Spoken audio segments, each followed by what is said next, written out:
Insta, comment allez-vous ce matin? Bienvenue à mon 35e jour de live de mon défi 365 jours d'interview de femmes merveilleuses. Donc bienvenue. Aujourd'hui j'ai un grand... Alors attendez, j'essaie de... Donc j'ai le plaisir aujourd'hui de retrouver Chloé. Chloé, coucou si tu m'entends. Voilà. Yes, j'étais en train d'essayer de te lancer l'invitation de penser. Donc coucou Métamorphosa, coucou Chloé, coucou Rafa. Est-ce que vous m'entendez? Coucou Hélène, Coucou. Comment vas-tu Chloé? ça va et toi?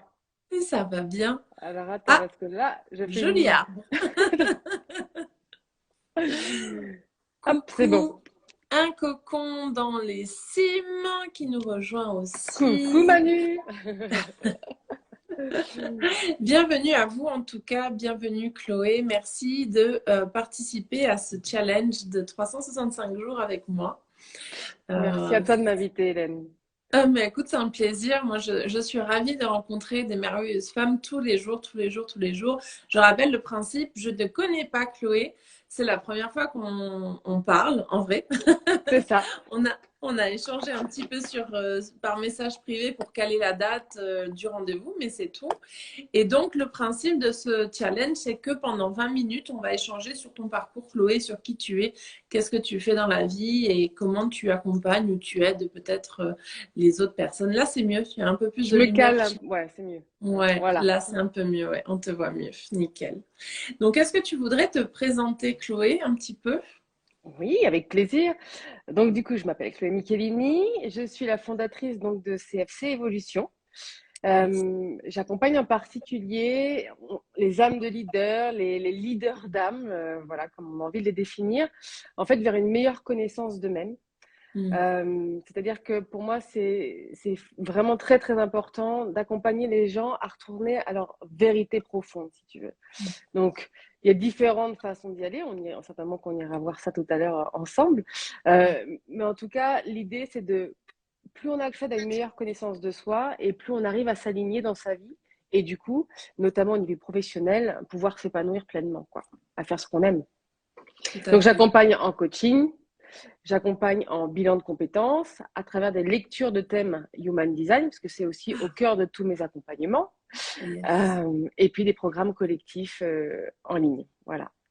Comment est-ce que tu as commencé tous ces accompagnements, justement? Moi, ce qui m'intéresse aussi, c'est savoir un petit peu ton parcours avant de devenir coach et accompagnante, Ouais, niante. accompagnatrice, accompagnante, ça passe. Ce qui m'intéresse aussi, c'est un petit peu le début aussi. Comment est-ce que ça a commencé? Pourquoi est-ce que ça a commencé? Qu'est-ce qui a fait que ça a commencé? Alors, je dirais que j'ai toujours, dans mes accompagnements, ce que j'aide aussi à faire, c'est, si tu veux, c'est de reprendre conscience aussi de qui on est sous tous ces angles. En fait, c'est-à-dire que je ne suis pas convaincue qu'on soit juste un esprit ou une conscience, une psychologie, si tu veux, mais qu'on est bien plus que ça, qu'on est notre Ouais. système complet. Et je te dis ça parce que quand j'étais plus jeune, j'étais très, enfin, disons que tout ça était très inné chez moi et que c'était évident, si tu veux, qu'on avait une âme et qu'on avait un corps et que le corps était le véhicule de notre âme, si tu veux. Et en fait, avec le temps et les enjeux de la vie, quand tu rentres dans la société, quand tu rentres dans je dois gagner ma vie pour faire bien dans la société, je dois avoir une image sociale telle, en fonction de ce que tu as envie de mettre dans ta carrière, etc. Tu comprends que finalement, les enjeux que tu viens poser là, euh, bah, ça enlève le jeu de la vie, en fait. Ça enlève une part innée de qui tu es profondément. Mm. Et donc, je ne me rends pas compte forcément tout de suite. Je me rends compte effectivement qu'il y a beaucoup moins de plaisir au quotidien, que la vie est plus difficile, que bah, tu sais, les adages comme il faut travailler dur pour y arriver, bah, clairement, effectivement, hein, je le prends. Et puis, je rentre comme ça dans le milieu de la grande distribution. Mm. Je rentre dans quelque chose de très masculin, je rentre dans quelque chose de très yang. Et donc là, je deviens manager dans des gros groupes internationaux. Je le fais en France, je le fais à l'étranger aussi, dans des cultures très carrées. Je pars en Allemagne notamment. Mhm. Euh, et puis, à un moment donné, bon, voilà, et comme beaucoup d'entre nous, quand tu travailles beaucoup, quand tu prends plus conscience de tes valeurs, quand tu n'es plus aligné à ce que tu fais un burn-out. Voilà, c'est un peu à la mode, hein, mais c'est pas très original. Voilà, moi Malheureusement. j'aime. Comment? Je dis malheureusement, c'est pas très original, C'est ça. dans le sens où il y en a de plus en plus, hein, mais ça veut bien dire ce que ça veut dire. C'est exactement. Tu vois, est-ce que c'est finalement quelque chose. Alors, sur le coup, effectivement, tu le vis pas bien, mais après coup, finalement, je prends ça plutôt comme un éveil de conscience. Tu vois, je me dis plutôt, bah voilà, c'était le moment. Souvent à ton retour de Saturne, hein, c'est généralement aussi à peu près à ce moment-là que ça se passe. Et je me rends compte que le psychique de ton âme, si tu veux, les valeurs, à un moment donné, c'est hyper important. Et c'est hyper important de les mettre en lumière pour comprendre en fait pourquoi tu te lèves chaque matin. Donc, je Mm. prends déjà conscience de ça. Et puis, c'est à ce moment-là que je commence à me dire, bon, ok, peut-être que je vais remettre de l'humain, peut-être que je vais m'occuper à nouveau de moi, peut-être que je vais comprendre comment je fonctionne. Donc, il y a une première période comme ça où je reprends des études, je refais un master en coaching, je refais un master en programmation neurolinguistique, je fais de l'hypnose, je fais tout ça. Et puis, voilà, je me rends compte à quel point le cerveau, on n'utilise qu'à 1%. C'est incroyable tout ce que tu peux faire avec quand tu viens l'explorer déjà. Ouais. Et puis, au bout de quelques années, il me manquait quelque chose. Il s'était pas parfaitement aligné. Si tu veux, c'est comme s'il me manquait un morceau. Je m'étais occupée de l'aspect psychologique. Pour autant, fondamentalement, à l'intérieur de moi, je sentais que c'était beaucoup plus grand que ça. Donc, je me dis, bon, c'est pas encore ça, je reprends un job parce que il y a quelque chose d'autre à aller chercher.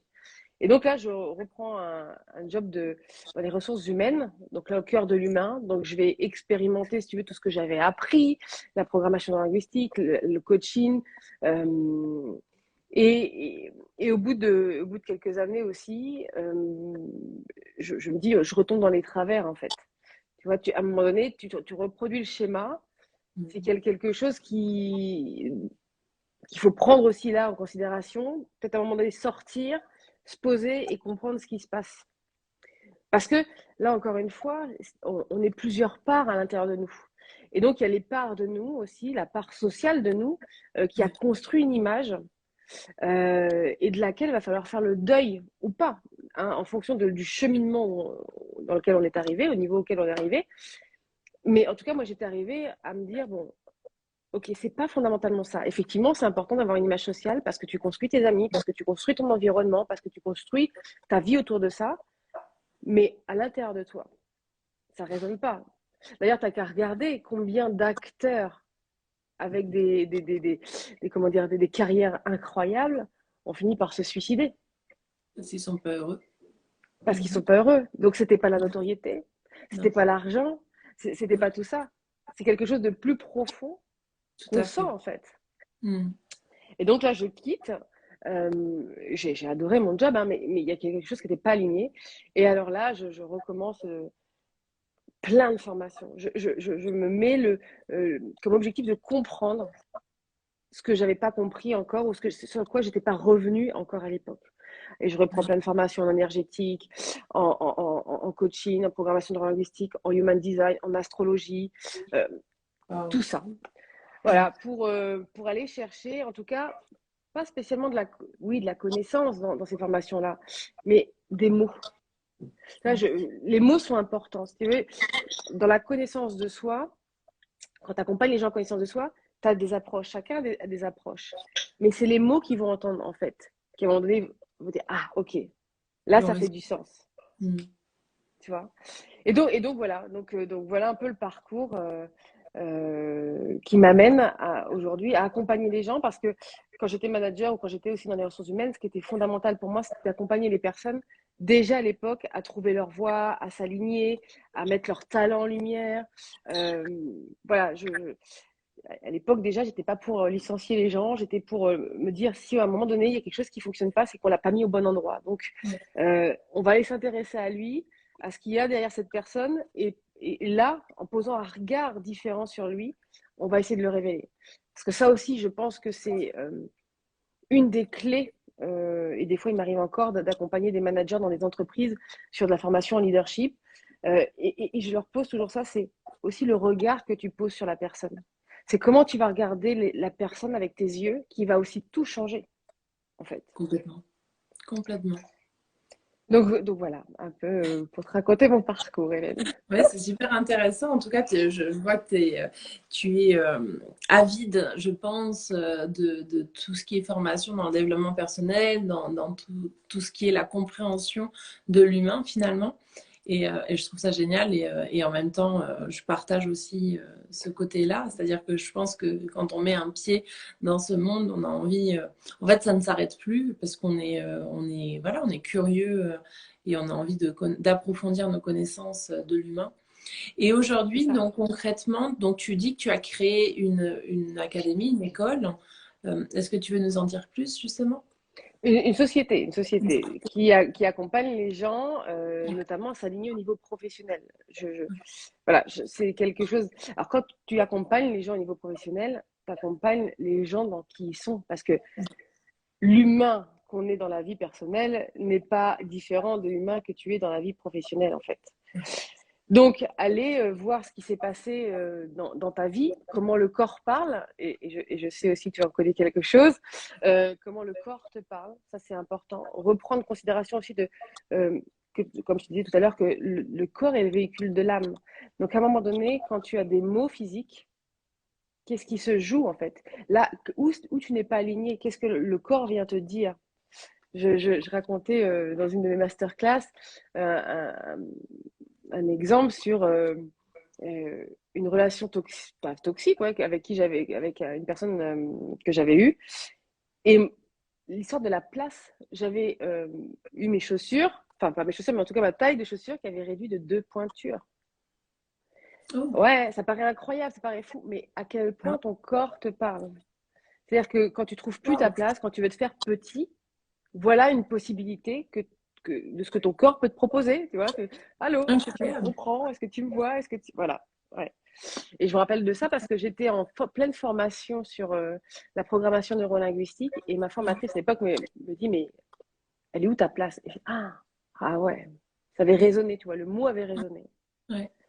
Et donc, à quel point ton corps te parle et à quel point tu te relis à ton corps. Tu vois, Human Design, c'est aussi ça qu'on vient chercher, c'est reprendre cette connaissance de ton corps.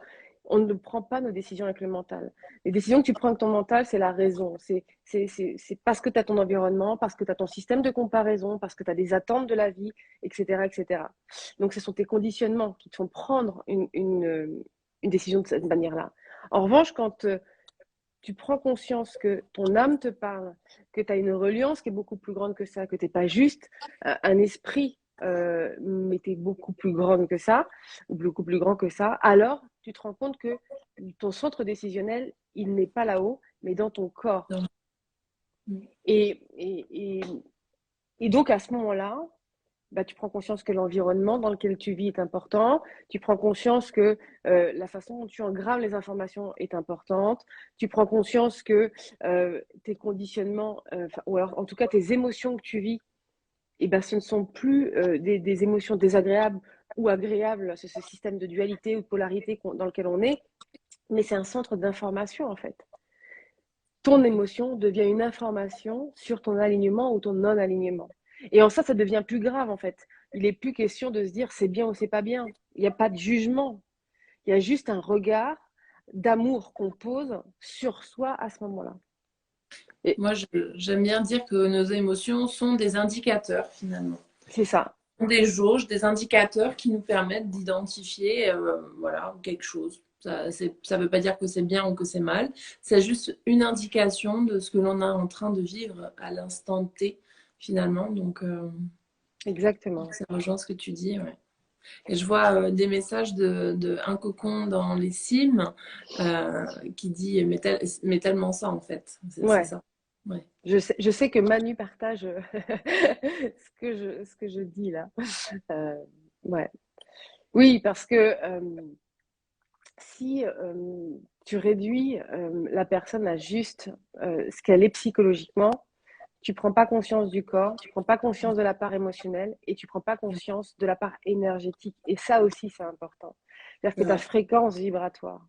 C'est-à-dire que ce qui est formidable chez l'humain, c'est que on peut venir travailler sur soi, ou en tout cas, on peut venir s'aligner sur soi en toute bienveillance. Déjà, enfin, il y a plein d'éléments aussi sur lesquels on doit aller, mais soit de façon vibratoire, soit de façon émotionnelle, corporelle, psychologique, etc. Et de toute façon, à un moment donné, quand tu mets un petit changement à un endroit, il y aura un autre changement à un autre endroit. Si tu fais toujours plus de la même chose, tu auras toujours plus de la même chose.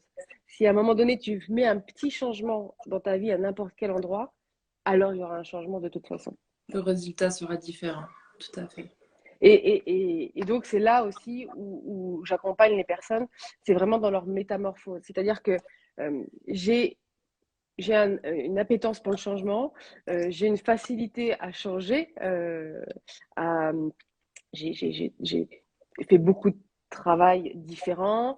J'ai jamais eu peur de changer de travail. Je suis toujours partie à l'aise. J'ai fait des expatriations, j'ai changé de pays plusieurs fois et je me sens vraiment, si tu veux, à l'aise sur cet accompagnement-là. C'est pas toujours quelque chose de facile pour les gens le changement parce que le changement ça fait peur, c'est l'inconnu. Oui, mais en même temps, l'inconnu, c'est là où tu sors de ta zone de confort et c'est là aussi où du coup tu te rapproches chaque fois un peu plus de toi. Et ça, je m'en suis rendu compte beaucoup parce que j'ai beaucoup voyagé. Euh, j'ai un lien très fort avec la terre, notamment l'Afrique, mais pas que. Et je me suis rendu compte à chaque fois que au plus tu te dépouillais de qui tu étais, donc notamment de l'image que tu avais dans l'environnement que tu t'étais constitué, euh, et que tu te rapprochais d'une autre culture, juste par la simple curiosité, la découverte sans attente derrière. Et au plus, en tout cas moi, j'avais le sentiment de revenir à qui j'étais profondément. Donc le voyage m'a beaucoup aidé. Et donc, plus globalement, le changement, si tu veux, m'a beaucoup aidé à revenir à chaque fois plus à l'intérieur de moi. Voilà. Et c'est ça que je viens essayer d'accompagner, d'ouvrir sur l'aspect spirituel aussi. Parce que on se rend compte, quand tu parles, et c'est pour ça que j'ai gardé le bilan de compétences aussi, euh, le coaching, tu as beaucoup de femmes aujourd'hui qui sont ouvertes au coaching. Aux États-Unis, c'est très commun. Je veux dire, si tu n'as pas ton coach, presque tu es has-been. Mais c'est pas pour rien, en fait. Hein. C'est parce qu'il y a un vrai rôle hein, chez les coachs. Euh, et en France, c'est encore pas. Voilà, c'est pas encore tout à fait ça. Et chez les hommes, il y a encore cet ego qui est là. Je généralise, attention, volontairement. Mais... Et donc, j'ai volontairement gardé le bilan de compétences parce que le bilan de compétences, ça me permettait de toucher euh, Public plus large. un public plus large. Et je viens inclure dans mes bilans de compétences, par exemple, tout un programme de développement personnel, ce qui je l'ai entièrement construit, et des lectures de Time Human Design. Et je peux t'assurer que j'ai des hommes dans mes accompagnements qui sont très pragmatiques parfois, où, où vraiment tu n'as pas l'impression qu'ils pourraient avoir cette ouverture spirituelle, et finalement, en ressentant, ils disent ah, mais tellement. Et donc, ils vont aller avoir des pierres, ils vont mettre des rituels de lune en place, et le human design, c'est génial. Bah, tu vois, et donc, c'est extraordinaire parce que si tu rentres pas d'un côté, tu peux rentrer de l'autre. Et de toute façon, on n'a jamais les gens qui rentrent chez nous par hasard. Et donc, c'est qu'à un moment donné, ils avaient besoin de venir à cette reconnexion-là, tu vois. Donc Ouais, voilà. complètement. C'est génial. C'est génial tout ce que tu nous partages. J'aime beaucoup ton énergie. Et alors, Merci. on est en train d'arriver gentiment vers la fin de ce live. Hein. Ça passe super Ça vite. passe super vite. Ouais, ça passe très très vite. Qu'est-ce que tu aurais envie de dire aux personnes qui nous écoutent en direct ou qui regarderont en replay? Qu'est-ce que tu voudrais leur faire passer comme message? Et après, je te poserai une dernière question. Ben, le message que j'aurais envie de leur dire, c'est que je, moi, je pense que vraiment, la clé, c'est la connaissance de soi. C'est-à-dire qu'en tout cas, le chemin qui mène à la connaissance de soi, d'accord? On n'a jamais vraiment fini de se connaître, c'est assez utopique. Mais plus tu apprends à te connaître et plus tu développes l'acceptation de qui tu es. C'est-à-dire que tu commences à ouvrir sur tes parts d'ombre, sur tes parts de lumière, bien sûr, mais tes parts d'ombre, que des fois, on dit dans la société, bah non, non, on n'a pas de défauts, ça se fait pas d'avoir des défauts. Et c'est pas des défauts, en fait. Ça constitue aussi qui tu es. Mm. Euh, Et puis, quand tu t'acceptes, et ben, du coup, tu changes ton regard sur toi. Tu poses un regard d'amour. Et ça change tout. Quand tu poses un regard d'amour sur toi, quand tu deviens bienveillant vis-à-vis de toi-même, parce que du coup, ta vibration, elle change. Et donc, ta vibration, quand elle change aussi au niveau du système qui t'entoure. Et quand tu oses commencer un regard d'amour sur toi-même, eh ben, je trouve, enfin, et puis, je le vis, que tu t'autorises davantage et que tu oses aussi davantage de choses. Parce que finalement, tu diminues les enjeux et tu fais plus de choses par plaisir et par désir, en t'écoutant profondément. Voilà. Et aussi de se dire que prendre soin de soi, c'est pas égoïste. Je sais et c'est génial, on en parle de plus en plus aujourd'hui et c'est super, mais fondamentalement, prendre soin de soi, c'est pas égoïste. C'est juste qu'à un moment donné, ça va te permettre de mieux prendre soin des autres. Et ça, je l'ai vu en tant que mère, là. Ça fait 3 ans que je suis maman. Et franchement, ça a aussi été un accélérateur dans ma vie parce que je me suis rendu compte à quel point il y avait l'effet miroir avec mon fils. C'est-à-dire que quand je ne prenais pas soin de moi, bah, j'ai beaucoup moins de patience pour prendre soin de lui. Donc, à un moment donné, c'est pas égoïste que de se dire, bah, OK, je vais me poser, je vais revenir en moi. Qu'est-ce qui me ferait du bien là? Parce que quand lui, il n'est pas en capacité, bah, je vais être plus dans l'accueil de qui il est à ce moment-là. Donc, rien que ça, tu vois, pour moi, c'était clair que prendre soin de moi, c'était important. C'est vrai. Voilà. Alors, je valide à 2000%. 2000%. Et je fais la même chose avec mon garçon. Donc, tu vois, c'est Voilà. magnifique. Il n'y a pas de hasard. Alors, juste pour finir ce live, j'aimerais, si tu es d'accord, que tu nous partages 3 personnes qui t'inspirent ou qui t'ont inspiré à être la femme que tu es aujourd'hui. Pour rappel, c'est un live, un défi de partage. Je partage pendant une année des profils de tout type. Et je vous demande à chaque fois, et je ne vous le dis pas en amont, pour pas que vous prépariez la question, c'est fait exprès, je vous demande de me citer 3 personnes qui vous inspirent et de venir après les noter en commentaire, celles qui sont Instagrammables, par exemple. Voilà. Alors, alors, une personne qui m'a inspirée sur ce chemin-là, il va y avoir Sophie Chag, qui m'a inspirée sur ce chemin-là. Disons que c'est un élément déclencheur. Tout ça, je le connaissais et elle a permis aussi à ce moment-là, dans le mouvement, de pouvoir assumer ça. Donc ça a été pour moi un levier pour assumer qui j'étais. Ouais. Après, je ne sais pas dire s'il y a vraiment fondamentalement des femmes ou des hommes qui m'inspirent. Si, j'ai un ami à moi autour de moi euh, qui a très bien réussi sa vie, mais en s'écoutant profondément lui, tu vois, en se respectant, en osant prendre des risques. Et ça m'a beaucoup inspiré. C'était vraiment une source d'inspiration pour moi. Ça l'est encore, parce que ça reste un ami. Et j'adore parler avec lui parce qu'il m'inspire beaucoup. Euh, et plus globalement, ce qui m'inspire, ça va être les personnes. Moi, je suis admirative de tous les gens qui font de l'humanitaire, qui vont aider les pays pauvres. Et c'est plutôt ça, moi, qui va m'inspirer. C'est toutes ces personnes qui aident à ce que des personnes aillent mieux. Ça, vraiment, c'est une cause pour moi qui est hyper importante. Donc, voilà. C'est sur ça que je vais te poser mon inspiration.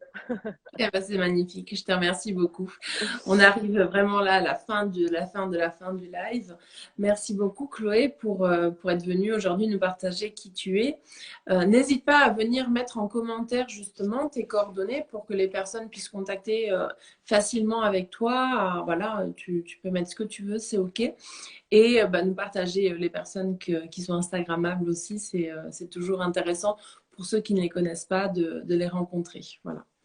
Merci Et beaucoup, Hélène, pour cette invitation. Je trouve vraiment génial et courageux, je t'avouerai. Ce défi live de 365 jours sur les interviews, je trouve que c'est incroyable. Donc, franchement, tu as toute mon admiration.